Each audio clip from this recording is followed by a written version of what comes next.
اعوذ باللہ من الشیطان الرجیم بسم اللہ الرحمن الرحیم وَيُكْرَهُ نُزُولُ ذَوِي الرَّحْمِ، اور مکروہ ہے کہ ذوی الرحم یعنی جو ایک رحم سے ہوں، جیسے بھائی بہن وغیرہ، ایک دوسرے کے لیے کو دفن کرنے کے لیے قبر میں اتریں۔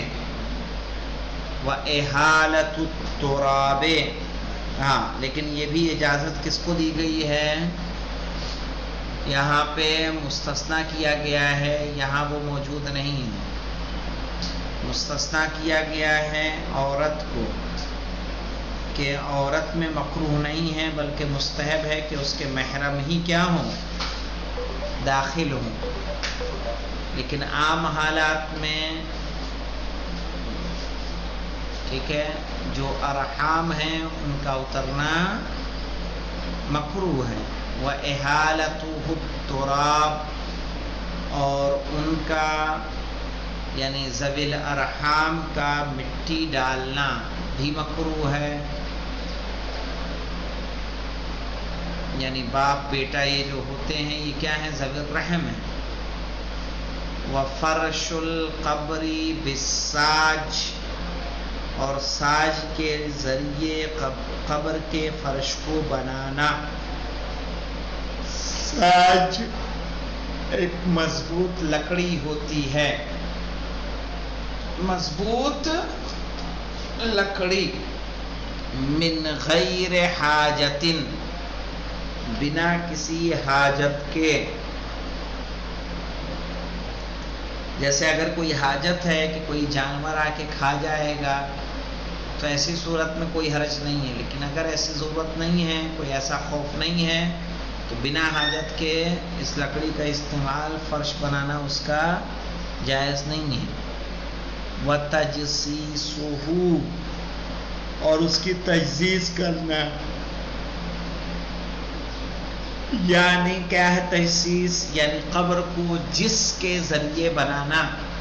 جس اس طرح سے سمجھ لیں کہ جو پرانے زمانے میں کنسٹرکشن ہوتا تھا اس میں سیمنٹ وغیرہ کا استعمال ہوتا تھا؟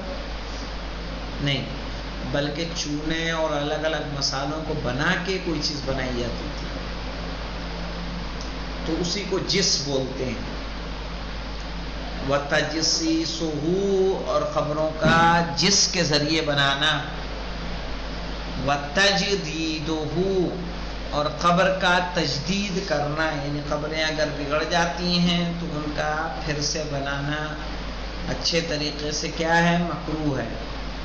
وَدَفْنُ مَيِّتَيْنِ فِي قَبْرٍ وَاحِدٍ، اور دو میتوں کا ایک قبر میں دفن کرنا بھی کیا ہے؟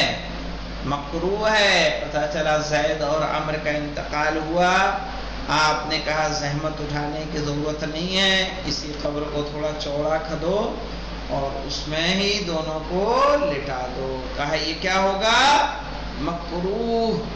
وَدَفْنُ مَيِّتَيْنِ، اور دو میت کو دفن کرنا، فی قبر واحد، ایک قبر میں۔ وَنَقْلُهُ إِلَى غَيْرِ الْمَشَاهِدِ، نقلہ سے مراد ہے نقل المیت، میت کا منتقل کرنا، من غیر إِلَى غَيْرِ الْمُشَاهِد، ایسی جگہ پر جہاں آپ کیا ہوگا؟ مشاہد مقدسہ نہیں ہیں۔ یعنی کیا مطلب؟ کہ اگر کسی کا انتقال کانو در میں ہوتا ہے تو اس کو لکھنؤ لے جانا کیا ہو جائے گا؟ مکروہ۔ لیکن اگر اسی لاش کو آپ نجف لے جا کے دفن کرنا چاہیں، کربلا لے جا کے دفن کرنا چاہیں، ٹھیک ہے، امام رضا علیہ السلام کی قبر میں دفن کرنا چاہیں قبرستان میں، تو مکروہ نہیں ہے۔ یعنی جو مشاہد مقدسہ ہیں وہاں لاشوں کا لے جانا مکروہ نہیں ہے۔ وَنَقْلُهُ إِلَى، یعنی نقل المیت إِلَى غَيْرِ الْمَشَاهِدِ المشاهد۔ وَالْمَيَّتُ فِي الْبَحْرِ يُسْقَلُ وَيُرْمَى فِيهِ، کریں اگر کوئی سمندری سفر میں ہے اور سمندری سفر میں چونکہ 6 مہینہ سفر چلتا ہے، کسی شخص کا انتقال ہو جاتا ہے تو کیا کیا جائے گا؟ یسقلو، میت کو بھاری کیا جائے گا، کوئی پتھر وغیرہ باندھ دیا جائے اس کے پیروں میں، وَيُرْمَى فِيهِ، اور سمندر میں کیا کریں گے؟ اس کو پھینک دیں گے تاکہ اس کی لاش اوپر نہ آنے پائے سطح ماں پر۔ وَلَا يُدْفَنُ فِي مَقْبَرَةِ الْمُسْلِمِينَ غَيْرُهُمْ، مسلمانوں کے قبرستان میں مسلمانوں کے علاوہ کسی اور کو دفن کرنا مکروہ ہے، نہیں دفن کیا جائے گا۔ إِلَّا الذِّمِّيَّةَ الْحَامِلَ مِنَ الْمُسْلِمِ، سوائے یہ کہ ایسی خاتون ہو جو ذمی ہو اور مسلمان سے حامل ہو، یعنی اس کا مالک کون ہو؟ مسلمان ہو اور اس کے وجہ سے وہ حمل میں آئی ہو، ٹھیک ہے۔ فَيُسْتَدْبَرُ الْقِبْلَةِ، تو اس کو قبلے سے استدبار کریں گے، یعنی جو مسلمان کی میت ہوگی استقبال قبلہ ہے، یعنی چہرہ، سینہ، پیٹ، پیر یہ سب کدھر رہے؟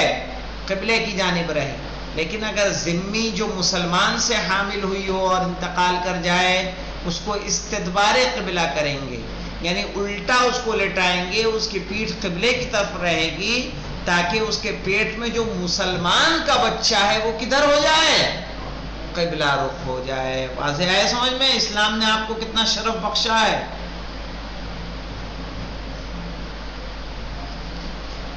کہہ رہے ہیں إِلَّا الذِّمِّيَّةَ الْحَامِلِ، سوائے ایسی ذمی حامل، ٹھیک ہے، من المسلم جو حامل ہوئی ہو مسلمان سے، فَيُسْتَدْبَرُ الْقِبْلَةَ، تو قبلے کا کیا کریں گے؟ استدبار کریں گے، یعنی اس کو قبلے کی جانب۔ 3 نمبر کا حاشیہ کیا کہہ رہا ہے یہ دیکھ لیتے ہیں۔ لِيَقَعَ وَجْهُ الْوَلَدِ إِلَى الْقِبْلَةِ، استدبار قبلہ کیوں لٹائیں گے؟ تاکہ بچے کا چہرہ کدھر ہو جائے؟ قبلے کی طرف۔ وَهُوَ الْغَالِبُ فِي وَضْعِ الْجَنِينِ فِي بَطْنِ أُمِّهِ أَنْ يَكُونَ وَجْهُهُ إِلَى ظَهْرِ أُمِّهِ، کہہ رہے عام طور پر یہی ہوتا ہے کہ جو بچہ اپنے ماں کی پیٹ میں ہوتا ہے اس کا چہرہ ماں کے پیٹھ کی طرف ہوتا ہے۔ بس زیادہ پانی نہیں چاہیے، نہیں مت لائیے گا، ابھی پیا ہے۔ سمجھ میں آیا؟ اس لیے کیا کریں گے؟ استدبار قبلہ کریں گے۔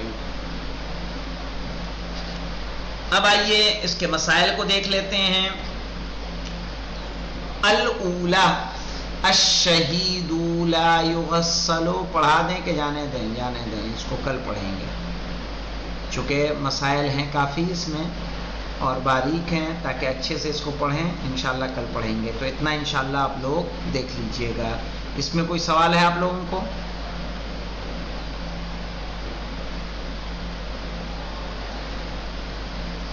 آپ کو سکینہ؟ ہاں آگے آگے چل بہت عمدہ ہے، انشاءاللہ کل مسائل پڑھ لیں گے، مسائل اور آگے کا پڑھ لیں گے، وقت بچے گا تو ٹھیک ہے؟ ٹھیک ہے انشاءاللہ۔ خدا حافظ۔